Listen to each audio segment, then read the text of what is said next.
অনেক দিন আগেকার কথা। একটি সুন্দর ময়ূর এক বৃষ্টির দিনে তার পেখম তুলে নাচছিল। যখন সবাই তার পেখমের প্রশংসা করছিল, তখন হঠাৎ নিজের কর্কশ কণ্ঠের কথা মনে করে তার খুব দুঃখ হলো।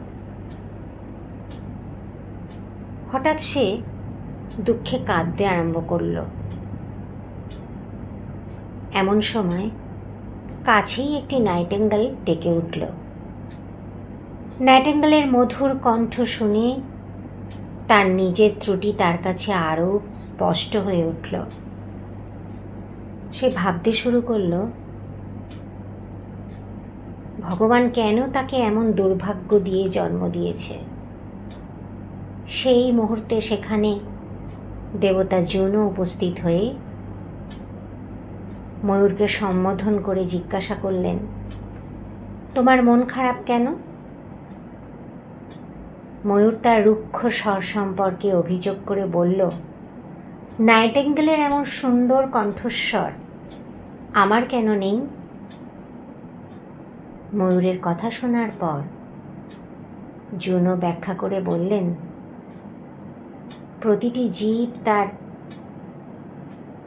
মধ্যে কোনো বিশেষ গুণ নিয়ে জন্মেছে। হ্যাঁ, নাইটিঙ্গেলের যেমন সুন্দর কণ্ঠ আছে, তেমনি তোমার একটি ঝলমলে পেখমও তো রয়েছে। ময়ূর তখন বুঝতে পারল সে এতটাই বোকা যে নিজেকে অন্যের সাথে তুলনা করে কষ্ট পাচ্ছিল।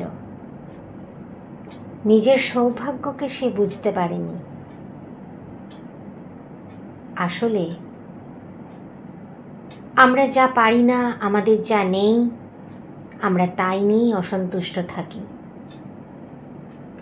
আমরা কখনো দেখি না আমাদের মধ্যেও কোনো একটি বিশেষ গুণ রয়েছে যা আমাদের সবার মধ্যে থেকে আলাদা করে তোলে।